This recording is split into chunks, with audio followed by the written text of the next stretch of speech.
औज़ु बिल्लाहि मिनश शैतानिर रजीम बिस्मिल्लाहिर रहमानिर रहीम। अल्लाह जल्ल शानहू दे नाम दे नाल अल्हम्दुलिल्लाहि रब्बिल आलमीन वल आक़िबतुल लिल मुत्तकीन अस्सलातु वस्सलामु अला रसूलिल करीम। दोस्तों अस्सलामु अलैकुम। डॉक्टर नसीर कालों हाज़िर CNP न्यूज़ तो। दोस्तों मैं कदी कदी हैरान हुन्ना और अक्सर देख के परेशान हुन्ना कि मेरे प्यारे मुल्क दे अंदर इस कदर दहशतगर्दी क्यों आ गई या कित्थों आ गई या किस तरह आ गई या और कौन लैके आया। दोस्तों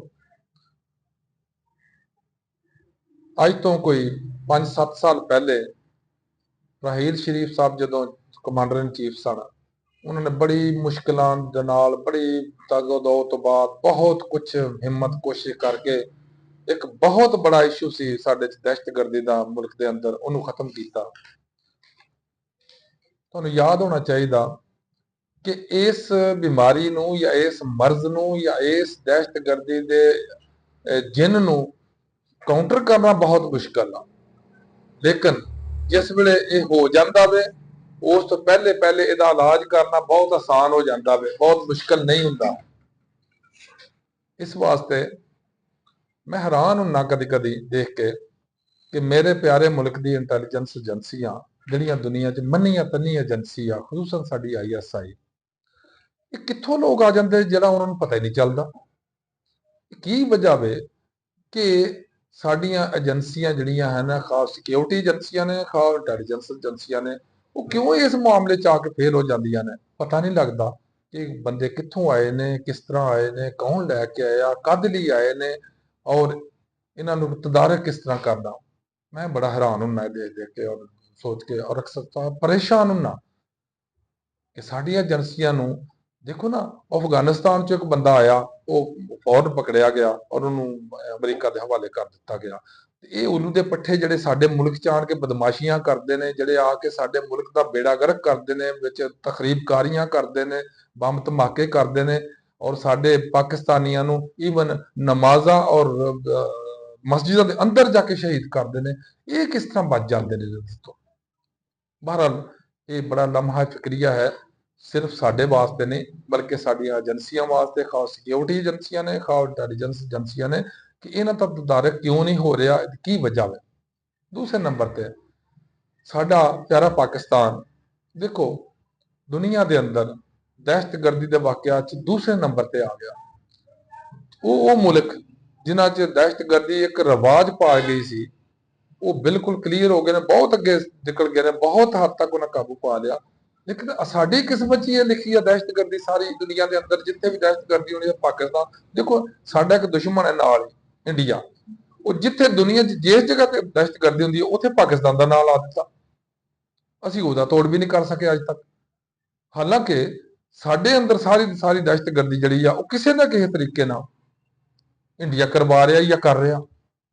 चंद दिन पहले इंडिया के अंदर बड़ा उन्होंने खप पाई सी, उन्होंने मीडिया के अंदर बहुत बर्निंग इशू सीगे कि असी उस बंदे नूं जाके, असी उस मुसलमान नूं जाके, असी उस इंसान नूं जाके मार दिता, शहीद कर दिता, हलाक कर दिता, जिन्हें कुलभूषण यादव का राज फाश किया या जिन्हें उसकी मुखबरी की सी। देखो ये भी इस कदर फॉल्ट है साडे अंदर, साडे सिक्योरिटी एजेंसियां च, उन्होंने ये भी नहीं पता कि कोई बंदा इंटैलीजेंस इन्हां दी इंडियन इंटैलीजेंस आण के साडे ऑपरेशन कर गई आ और वो साडे बंदे नूं मार गई आ। वल्ला आलम साडे न्यूज़ दे विच कोई नहीं आए, या मैं ते कम से कम अपने जिहड़े है साडा मीडिया उह च नहीं देखिया, लेकिन इंडियन मीडिया के अंदर एक बड़ी आम खबर चली सी कि उन्होंने आके उस पता नहीं किस इलाके की गल कर रहे सी, उत्थे मस्जिद च नमाज पढ़ रहे जिस टाइम आके उन्होंने हलाक किया, शहीद किया। उस तो बाद कल परसों का वाकया देख लो कि साडी पूरी दी पूरी ट्रेन बलोचिस्तान के अंदर उन्होंने यरगमाल बना लिया। पहले रेलवे ट्रैक नूं ढाया, फिर यरगमाल बनाया, और फिर सारे 400-500 बंदियां नूं लैके जाके बंद करता। है कोई खुदा दा खौफ, है कोई साडे कानून रूल ऑफ लॉ है किसी जगह पे, जिन्होंने देखता ही नहीं कोई भी। पता नहीं किस चक्कर च पे ने। हुकूमत का काम हुंदा ਇਹਨਾਂ ਚੀਜ਼ਾਂ ਨੂੰ ਦੇਖਣਾ ਕਿ ਮੁਲਕ ਦੇ ਅੰਦਰ ਦਹਿਸ਼ਤਗਰਦੀ ਤੇ ਨਹੀਂ ਹੋ ਰਹੀ, ਮੁਲਕ ਦੇ ਅੰਦਰ ਕਾਨੂੰਨ ਸ਼ਿਕਨੀ ਤੇ ਨਹੀਂ ਹੋ ਰਹੀ, ਮੁਲਕ ਦੇ ਅੰਦਰ ਕਾਨੂੰਨ ਨੂੰ ਹੱਥ 'ਚ ਤੇ ਨਹੀਂ ਲਿਆ ਜਾ ਰਿਹਾ। ਲੇਕਿਨ ਗਵਰਨਮੈਂਟ ਦਾ ਕੰਮ ਹੀ ਇੱਕੋ ਹੀ ਆ ਕਿ ਉਹ ਸਿਰਫ ਸਿਆਸੀ ਲੋਕਾਂ ਦੇ ਮਗਰ ਨਜ਼ਰ ਰੱਖੀ ਆ, ਬਾਕੀ ਜੋ ਮਰਜ਼ੀ ਹੁੰਦਾ ਜਾਏ। ਦੂਸਰੇ ਨੰਬਰ ਤੇ ਔਰ ਹੈਰਾਨਕੁਨ ਗੱਲ ਇਹ ਆ ਕਿ ਜਿਹੜੀ ਖਬਰਾਂ ਮੈਂ ਸੁਣ ਰਿਹਾ ਵੱਲਾ ਆਲਮ ਕਿੱਥੋਂ ਤੱਕ ਸੱਚ ਨੇ ਕਿ ਉਹ ਜਿੰਨੇ ਬੰਦੇ ਪਕੜ ਕੇ ਗਏ ਨੇ 100 ਤੋਂ ਜ਼ਿਆਦਾ ਉਹ 'ਚ ਸਾਡੇ ਸਿਕਿਉਰਿਟੀ ਏਜੰਸੀਆਂ ਦੇ ਆਦਮੀ ਨੇ, ਉਹ 'ਚ ਫੌਜ ਦੇ ਬੰਦੇ ਨੇ ਜਿਹੜੇ ਸਫ਼ਰ ਕਰ ਰਹੇ ਛੁੱਟੀਆਂ ਤੇ ਆਏ ਸੀ। ਦੇਖੋ ਹੈਰਾਨਗੀ ਦੀ ਗੱਲ ਆ ਕਿ ਇਹਦੇ ਤੋਂ ਕੀ ਮਤਲਬ ਲਿਆ ਜਾ ਸਕਦਾ ਕਿ ਆਇਆ ਉਹ ਤਖਰੀਬ ਕਰਨ ਦਾ ਟਾਰਗੇਟ ਉਹੀ ਸਾਡੇ ਫੌਜੀ ਬੇਟੇ ਸਨ, ਜਾਂ ਸਾਡੇ ਬੇਟੇ ਫੌਜ 'ਚ ਸਰਵਿਸਿਜ਼ ਦੇ ਰਹੇ ਨੇ। ਉਹ ਵਿਚਾਰੇ ਹਰ ਜਗ੍ਹਾ ਹੀ ਇਸ ਤਰ੍ਹਾਂ ਹੀ ਹੋਣਗਾ ਉਹਨਾਂ ਨੂੰ ਜਿੱਦਾਂ ਵੀ ਪਕੜ ਕੇ ਲੈ ਜਾਣ ਜਾਂ ਉਹਨਾਂ ਨੂੰ ਸ਼ਹੀਦ ਵੀ ਕਰਦੇ ਰਹਿਣ। ਔਰ ਸਾਡੀ ਹਕੂਮਤ ਜਿਹੜੀ ਆ ਉਹ ਸਿਰਫ ਇਸ ਝਗੜਾ ਤੇ ਪਾਚ ਬੈਠੀ ਆ ਕਿ ਅਸੀਂ ਵਜ਼ੀਰ 50-60 ਹੋਰ ਰੱਖਣੇ ਨੇ ਔਰ ਸਾਰਿਆਂ ਨੂੰ ਗੱਡੀਆਂ ਵੀ ਨਵੀਆਂ ਲੈ ਕੇ ਦੇਣੀਆਂ। ਹੈਰਾਨਗੀ ਦੀ ਗੱਲ ਆ ਕਿ ਸਾਡੀ ਪ੍ਰਾਇੋਰਟੀਜ਼ ਕੀ ਨੇ, ਸਾਡੇ ਸਾਹਮਣੇ ਹਾਲਾਤ ਕੀ ਨੇ।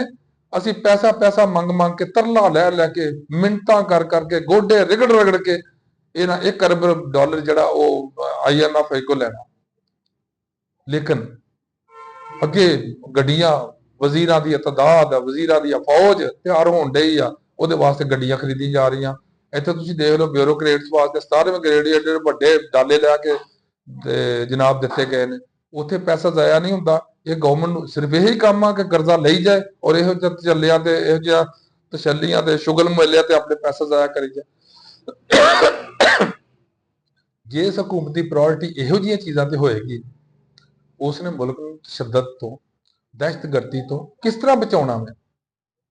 ਦੋਸਤੋ, ਮੈਨੂੰ ਇਸ ਗੱਲ ਦੀ ਸਮਝ ਨਹੀਂ ਆਉਂਦੀ ਕਿ ਹਕੂਮਤ 'ਚ ਆ ਕੇ ਇਹ ਪ੍ਰਾਇੋਰਟੀਆਂ ਕਿਉਂ ਚੇਂਜ ਹੋ ਜਾਂਦੀਆਂ ਨੇ। ਜਦੋਂ ਹਕੂਮਤ 'ਚ ਨਹੀਂ ਸਨ ਲੋਕ, ਉਦੋਂ ਨਾਰੇ ਕੀ ਵੱਜਦੇ, ਬਿਜਲੀ ਮਹਿੰਗੀ, ਗੈਸ ਮਹਿੰਗੀ, ਸਬਜ਼ੀ ਮਹਿੰਗੀ, ਦਾਲ ਮਹਿੰਗੀ।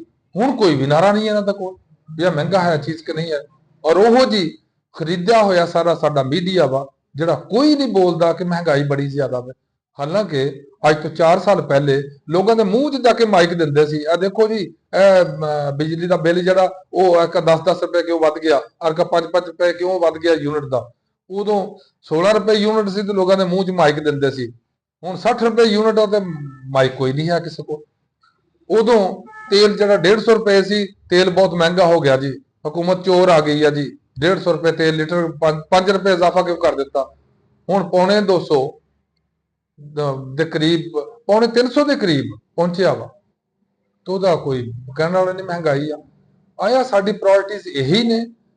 ਅਸੀਂ ਜਦੋਂ ਹਕੂਮਤ 'ਚ ਨਹੀਂ ਹੋਵਾਂਗੇ ਉਦੋਂ ਮਹਿੰਗਾਈ ਵੀ ਨਜ਼ਰ ਆਏਗੀ, ਕਾਨੂੰਨ ਸ਼ਿਕਨੀਆਂ ਵੀ ਨਜ਼ਰ ਆਉਣਗੀਆਂ, ਰੂਲ ਆਫ ਲਾ ਵੀ ਨਜ਼ਰ ਨਹੀਂ ਆਏਗਾ ਕਿਤੇ, ਔਰ ਉਸ ਤੋਂ ਬਾਅਦ ਤਖਰੀਬਕਾਰੀਆਂ ਵੀ ਨਜ਼ਰ ਆਉਣਗੀਆਂ, ਸਭ ਕੁਝ ਹੁੰਦਾ ਹੋਵੇਗਾ। ਲੇਕਿਨ ਜਦੋਂ ਹਕੂਮਤ 'ਚ ਆ ਜਾਵਾਂਗੇ ਉਸ ਤੋਂ ਬਾਅਦ ਨਾ ਸਾਡੇ ਮੁਲਕ 'ਚ ਮਹਿੰਗਾਈ ਰਹਿ ਜਾਣੀ ਆ, ਨਾ ਸਾਡੇ ਮੁਲਕ 'ਚ ਤਖਰੀਬਕਾਰੀ ਰਹਿ ਜਾਂਦੀ ਆ, ਨਾ ਕੋਈ ਦਹਿਸ਼ਤਗਰਦੀ ਰਹਿ ਜਾਂਦੀ ਆ। ਕੀ ਵਜ੍ਹਾ ਵਾ? ਆਇਆ ਹਕੂਮਤ ਜਾ ਕੇ ਇਹ ਲੋਕ, ਇਹਨਾਂ ਦੇ ਅੱਖਾਂ ਦੇ ਉੱਤੇ ਪੱਟੀਆਂ ਵੱਜ ਜਾਂਦੀਆਂ ਨੇ, ਜਾਂ ਇਹਨਾਂ ਦੀ ਨਜ਼ਰ ਕਮ ਹੋ ਜਾਂਦੀ ਆ, ਜਾਂ ਕੀ ਮਾਮਲਾ ਹੁੰਦਾ ਵੇ ਕਿ ਇਹਨਾਂ ਨੂੰ ਨਜ਼ਰ ਕੁਝ ਨਹੀਂ ਆ ਰਿਹਾ। ਸਾਡੇ ਬੱਚੇ ਟ੍ਰੇਨਾਂ ਦੇ ਅੰਦਰ, ਬੱਸਾਂ ਦੇ ਅੰਦਰ ਔਰ ਦਹਿਸ਼ਤਗਰਦੀ ਦੇ ਨਾਲ ਲੜਦੇ ਆ, ਸਾਡੇ ਫੌਜੀ ਬੇਟੇ ਨੇ, ਸਾਡੇ ਬੱਚੇ ਨੇ, ਸਾਡੇ ਉਹ ਸ਼ਹੀਦ ਹੋ ਰਹੇ ਨੇ। ਲੇਕਿਨ ਇਹਨਾਂ ਨੂੰ ਮੌਜਾਂ ਕਾਹਦੀਆਂ ਲੱਗੀਆਂ ਨੇ ਜੀ, ਭਰਤੀਆਂ ਕਰੀ ਜਾਓ, ਕਬੀਨਾ ਵਧਾਈ ਜਾਓ। ਕਬੀਨਾ 'ਚ ਬੰਦੇ ਬਹੁਤੇ ਹੋਣੇ ਚਾਹੀਦੇ, ਫਿਰ ਕਬੀਨਾ ਤੋਂ ਇਲਾਵਾ ਉਹਨੂੰ ਘਰ ਵੀ ਚੰਗੇ ਲੈ ਕੇ ਦੇਣੇ ਚਾਹੀਦੇ ਆ। ਉਹ ਜਿਹੜੇ ਉੱਥੇ ਸ਼ਹੀਦ ਹੋ ਰਹੇ ਉਹਨਾਂ ਦਾ ਕੋਈ ਮਸਲਾ ਨਹੀਂ। ਮਸਲਾ ਕਾਹਦਾ ਕਿ ਜਿਹੜੇ ਘਰ ਨਵੇਂ ਲੈ ਕੇ ਦੇਣੇ ਵਜ਼ੀਰਾਂ ਨੂੰ ਔਰ ਗੱਡੀਆਂ ਨਵੀਆਂ ਲੈ ਕੇ ਦੇਣੀਆਂ ਵਜ਼ੀਰਾਂ ਨੂੰ, ਉਹਨਾਂ ਵਾਸਤੇ ਬਹੁਤ ਪੈਸੇ ਨੇ। ਲੇਕਿਨ ਜਿਹੜੇ ਮਜ਼ਦੂਰ ਕਰ ਰਹੇ ਨੇ ਉਹ ਵਿਚਾਰੇ, ਉਹਨਾਂ ਨੂੰ ਮਜ਼ਦੂਰੀ ਨਹੀਂ ਮਿਲਦੀ। ਜਿਹੜੇ ਨੌਕਰੀ ਕਰ ਰਹੇ ਨੇ, ਔਰ ਹਕੀਕਤਨ ਮੈਂ ਜਦੋਂ ਨੌਕਰੀ ਦੀ ਗੱਲ ਕਰਨਾ ਉਹਦਾ ਮਤਲਬ ਸਿਰਫ ਇਮਾਨਦਾਰ ਮੁਲਾਜ਼ਮ ਦੀ ਗੱਲ ਆ, ਉਹਨੇ ਤਨਖਾਹ ਨਾਲ ਗੁਜ਼ਾਰਾ ਨਹੀਂ ਹੁੰਦਾ। ਜਿਹੜੇ ਕਰਪਟ ਲੋਕ ਨੇ, ਜਿਹੜੇ ਕਰੋੜਾਂ ਅਰਬਾਂ ਲੱਖਾਂ ਹਜ਼ਾਰਾਂ ਕਮਾਈ ਜਾਂਦੇ ਰੋਜ਼ ਮਹੀਨੇ ਦਾ, ਉਹਨਾਂ ਨੂੰ ਤਾਂ ਕੋਈ ਫਰਕ ਨਹੀਂ ਪੈਂਦਾ ਜਿੰਨੀ ਮਰਜ਼ੀ ਮਹਿੰਗਾਈ ਹੋ ਜਾਏ। ਜਿਹੜਾ ਇਮਾਨਦਾਰ ਸਰਵਿਸਮੈਨ ਨੇ, ਪਬਲਿਕ ਸਰਵੈਂਟਸ ਨੇ, ਉਹਨਾਂ ਵਾਸਤੇ ਆਪਣਾ ਵਕਤ ਗੁਜ਼ਾਰਨਾ ਬਹੁਤ ਮੁਸ਼ਕਲ ਹੋ ਗਿਆ। ਉਹਨਾਂ ਦਾ ਕੋਈ ਤਦਾਰਕ ਨਹੀਂ। ਉਹਨਾਂ ਵਾਸਤੇ ਪੈਨਸ਼ਨ ਦੀ ਅੱਗੇ ਪਾਬੰਦੀਆਂ ਲੱਗ ਰਹੀਆਂ ਨੇ ਕਿ ਪੈਨਸ਼ਨ ਪੂਰੀ ਨਹੀਂ ਮਿਲਣੀ। ਉਹਨਾਂ ਦੀ ਤਨਖਾਹਾਂ ਤੇ ਦੇਣ ਨੂੰ ਪੈਸੇ ਨਹੀਂ ਹੈ, ਤਨਖਾਹ 'ਚ ਇਜ਼ਾਫੇ ਵਾਸਤੇ ਪੈਸਾ ਨਹੀਂ ਹੈ ਨਾ ਗੌਰਮੈਂਟਾਂ ਕੋਲ। ਲੇਕਿਨ ਗੱਡੀਆਂ ਨਵੀਆਂ ਖਰੀਦਣ ਵਾਸਤੇ ਜਾਂ ਨਵੇਂ ਇਸ ਕਿਸਮ ਦੇ ਅਜੀਬੋ-ਗਰੀਬ ਕੰਮ ਕਰਨ ਵਾਸਤੇ ਇਹਨਾਂ ਕੋਲ ਬੜੇ ਪੈਸੇ ਨੇ। ਇਹ ਪੈਸੇ ਕਿੱਥੋਂ ਆ ਜਾਂਦੇ ਨੇ? ਵਜ਼ੀਰਾਂ, ਮਸ਼ੀਰਾਂ, MNA, MP ਇਹਨਾਂ ਦੀ ਤਨਖਾਹਾਂ ਵਧਾਉਣ ਵਾਸਤੇ ਬਹੁਤ ਪੈਸਾ ਇਹਨਾਂ ਦੇ ਕੋਲ। ਸਾਡੀਆਂ ਪ੍ਰਾਇੋਰਟੀਆਂ ਨਹੀਂ ਹੈ। ਮੈਂ ਮੁਕਤਦਰ ਹਲਕਿਆਂ ਨਾਲ ਗੁਜ਼ਾਰਿਸ਼ ਵੀ ਕਰਾਂਗਾ ਔਰ ਦਸਤਬਸਤਾ ਗੁਜ਼ਾਰਿਸ਼ ਕਰਾਂਗਾ ਕਿ ਇਹ ਆਪਣੀਆਂ ਪ੍ਰਾਇੋਰਟੀਆਂ ਨੂੰ ਥੋੜਾ ਜਿਹਾ ਚੇਂਜ ਕਰੋ। ਤੁਸੀਂ ਇਸ ਮੁਲਕ ਦੇ ਬਾਸ਼ਿੰਦੇ ਜੇ ਇਸ ਮੁਲਕ ਨੂੰ ਪ੍ਰਾਇੋਰਟੀ ਦਿਓ, ਇਸ ਮੁਲਕ ਦੇ ਲੋਕਾਂ ਨੂੰ ਪ੍ਰਾਇੋਰਟੀ ਦਿਓ ਕਿ ਅਸੀਂ ਇਹਨਾਂ ਲੋਕਾਂ ਵਾਸਤੇ ਕੀ ਕਰਨਾ ਔਰ ਕੀ ਬਿਹਤਰ ਕਰਨਾ, ਨਾ ਕਿ ਆਪਣੀ ਜ਼ਾਤ ਵਾਸਤੇ ਜਾਂ ਆਪਣੇ ਲੱਗਦੇ ਲੈਂਦੇ ਵਾਸਤੇ ਜਾਂ ਆਪਣੀਆਂ ਪਾਰਟੀਆਂ ਵਾਸਤੇ ਤੁਸੀਂ ਤਗੋ ਦੋ ਕਰੋ ਔਰ ਮੁਲਕ ਦਾ ਪੈਸਾ ਬਰਬਾਦ ਕਰ ਦਿੰਦੇ ਰਹੋ। ਅੱਲਾਹ ਹਾਫਿਜ਼, ਅਸਲਾਮ ਅਲੈਕੁਮ।